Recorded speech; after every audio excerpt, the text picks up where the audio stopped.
and Lazarine, but she saw men of the free cities in the ranks as well, along with the pale Carthene, ebon-faced summer islanders, and others whose origins she could not guess.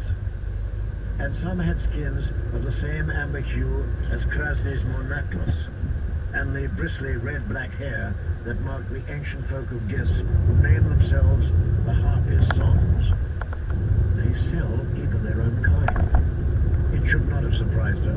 The Dothraki did the same when Khalasar met Khalasar in the Sea of Grass. Some of the soldiers were tall and some were short. They ranged in age from 14 to 20, she judged.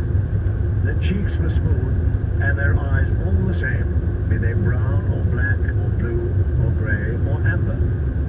They are like one man, Danny thought, until she remembered they were no men at all. The Unsullied were eunuchs, every one of them. Why do you cut them? She asked Krasnys through the slave girl. Whole men are stronger than eunuchs, I've always heard. A eunuch who is cut young will never have the brute strength of one of your Westerosi knights. That is true, said Krasnys Monaclos when the question was put to him. A bull is strong as well, but bulls die every day in the fighting pits. A girl of 9 killed one not 3 days past in Jathel's pit. The Unsullied have something better than strength, tell her. They have discipline. We fight in the fashion of the old empire, yes. They are the lockstep legions of old Gis come again.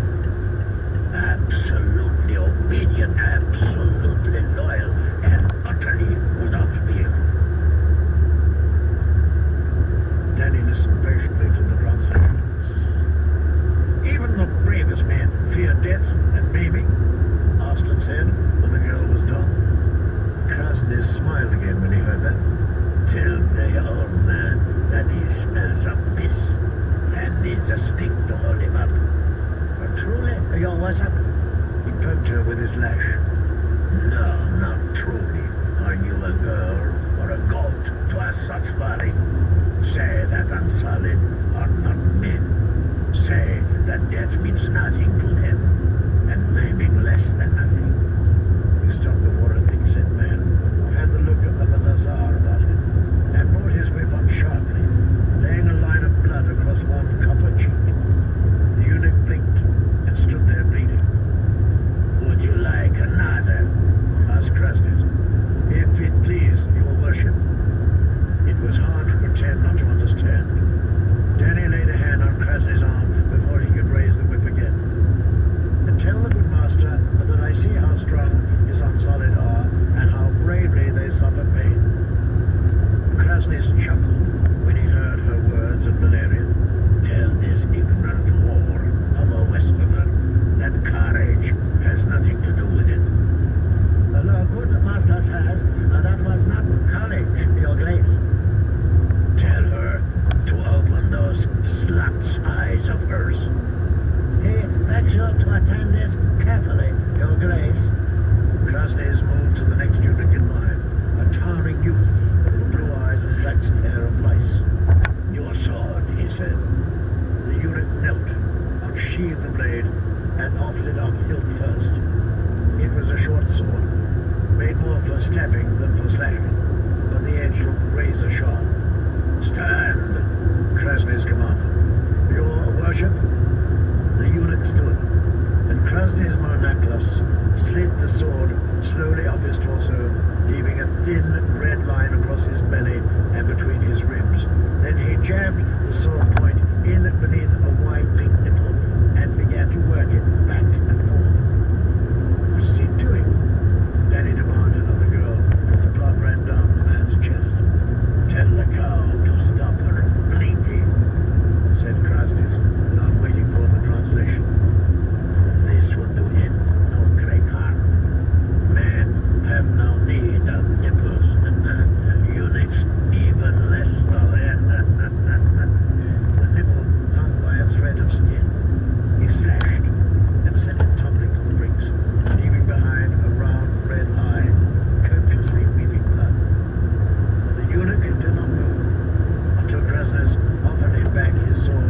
You first.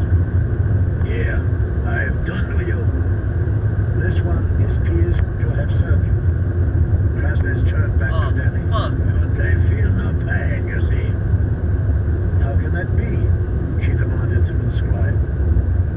The wine of courage was the answer he gave her. It is no true wine at all, but made from deadly nightshade, blood-fly lava, black lotus root, and many secret things. They drink it with every meal from the day they are cut, and with each passing year feel less and less. It makes them fearless in battle, nor can they be tortured. Tell the savage her secrets are safe with the Unsullied. She may set them to guard her councils and even her bedchamber, and never a worry as to what they might overhear.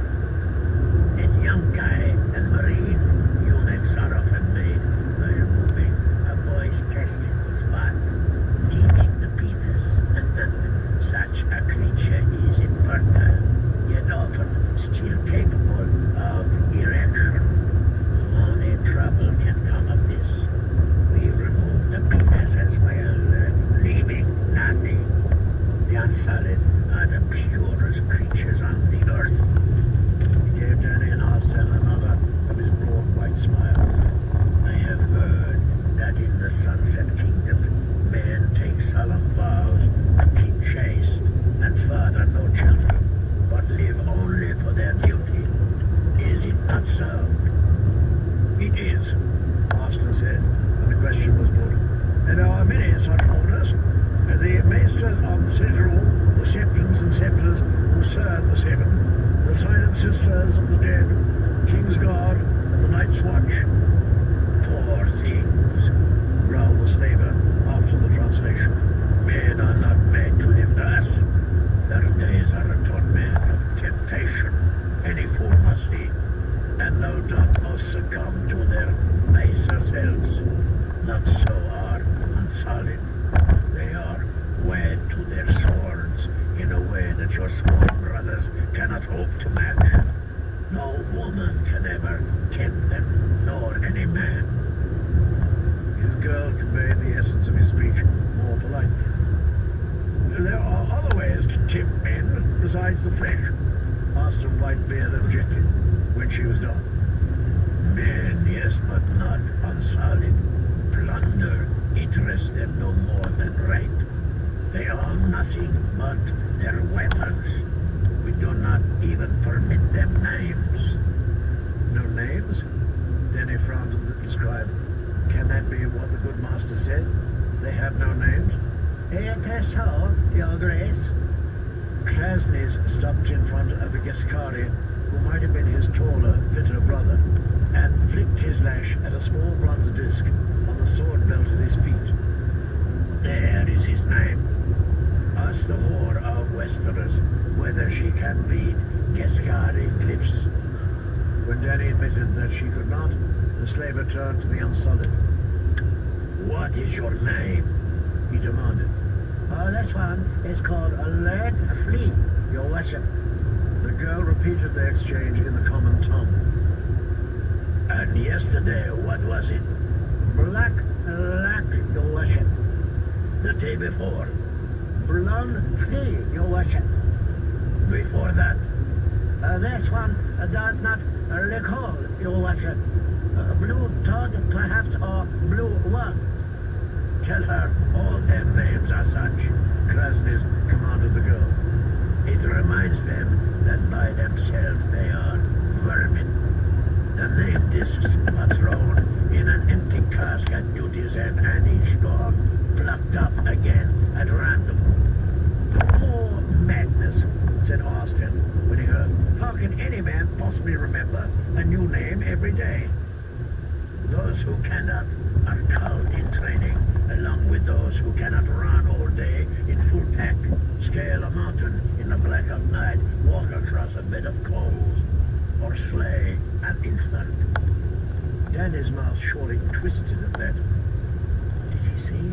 Or is he blind as well as cruel?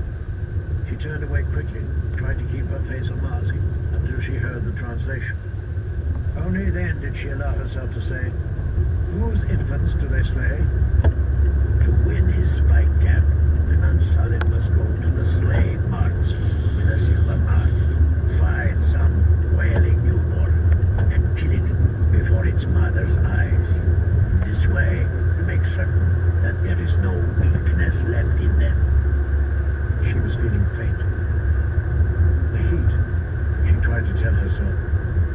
You take a babe from its mother's arms, kill it as she watches, and pay for her pain with a silver coin? When the translation was made for him, Krasny's monoculus laughed aloud. What a soft, mewling fool this one is. Tell the horde of Westeros that the mark is for the child's owner, not the mother. The unsullied are not permitted to steal. He tapped his whip against his leg. Tell her that few ever fail that test. The dogs are harder for it must be said. We give each boy a puppy on the day that he is cut. At the end of the first year, he is required to strangle it. Any who cannot are killed and fed to the surviving dogs. It makes for a good, strong lesson, we find. Austin Whitebeard tapped the end of his staff on the bricks as he listened to that. Tap, tap, tap. Slow and steady. Tap, tap, tap. Danny saw him turn his eyes away, as if he could not bear to look at Krasny's any longer. The good master has said that these eunuchs cannot be tempted with coin or flesh, Danny told the girl. But if some enemy of mine should offer them freedom for betraying me, they would kill him out of hand and bring her his head. Tell her that. The slaver answered. Other slaves may steal and hoard up silver in hopes of buying freedom, but an unsullied would not take it if the little mare offered it as a gift. They have no life outside their duty. They are soldiers, and that is all. It is soldiers I need, Danny admitted. Tell her it is well she came to us to pour them. Ask her how large an army she wishes to buy. How many unsullied you have to sell? 8,000, fully trained and available at present. We sell them only by the unit, she should know. By the 1,000 or the century. Once we sold by the 10, as household gods, but that proved unsound. 10 is too few. They mingle with other slaves, even freemen, and forget who and what they are. Krasny's waited for that to be rendered in the common tongue, and then continued. This beggar queen must understand such wonders do not come cheaply. A Yunkai and Marine slave swordsman can be had for less than the price of their swords, but unsullied are the finest foot in all the world, and each represents many years of training. Tell her they are like Valyrian steel, folded over and over, and hammered for years on end, until they are stronger and more resilient than any metal on earth. I know of Valyrian steel, said Danny. Ask the good master if the unsullied have their own officers. You must set your own officers over them. We train them to obey, not to think. If it is which she wants, let her buy scribes. And their gear? Sword, shield, spear, sandals, and quilted tunic are included, says Krasny. And these spike caps, to be sure. They will wear such armor as you wish, but you must provide it. Danny could think of no other questions. She looked past him. You have lived long in the world, Whitebeard. Now that you have seen them, what do you say? I say no. Your Grace. The old man answered at once. Why? She asked. Speak freely. Danny thought she knew what he would say, but she wanted the slave girl to hear it, so Krasny's Monet class might hear later. My My queen, said Austin, there have been no slaves in the Seven Kingdoms for thousands of years. The old gods and the new alike hold slavery to be an abomination, evil. If you should land in Westeros at the head of a slave army, many good men will oppose you for no other reason than that. You will do great harm to your cause and to the honor of your house. Yet I must have some army, Danny said. The boy Joffrey will not give me the Iron Throne for asking politely. When the day comes that you raise your banners, half of Westeros will be with you. Whitebeard promised. Your brother, Rhaegar, is still remembered with great love. And my father, Danny said. The old man hesitated before saying, King Aerys is also remembered. He gave the realm many years of peace. Your Grace, you have no need of slaves. And Magister Illyrio can keep you safe while your dragons grow, and send secret envoys across the narrow sea on your behalf to sound out the High Lords for your cause. Those same High Lords who abandoned my father to the Kingslayer and bent the knee to Robert the Usurper. Even those who bent their knees may yearn in their hearts for the return of the dragons. May, said Danny. That was such a slippery word, may, in any language. She turned back to Krasny's monocles and his slave girl. I must consider carefully. The slaver shrugged. Tell her to consider quickly. There are many other fires. Only 3 days past, I showed the same unsolid to a Corsar king who hopes to buy them all. The Corsar wanted only 100, your worship, Danny heard the slave girl say. He poked her with the end of the whip. Corsars are all liars. He'll buy them all. Tell her that, girl. Danny knew she would take more than 100 if she took any at all. Remind your good master of who I am. Remind him that I am Daenerys Stormborn, mother of dragons, the unburnt, the true-born queen of the 7 kingdoms of Westeros. My blood is the blood of Aegon the Conqueror, and of old Valyria before him. Yet her words did not move the plump, perfumed slaver, even when rendered in his own ugly tongue. Old Gis ruled an empire when the Valyrians were.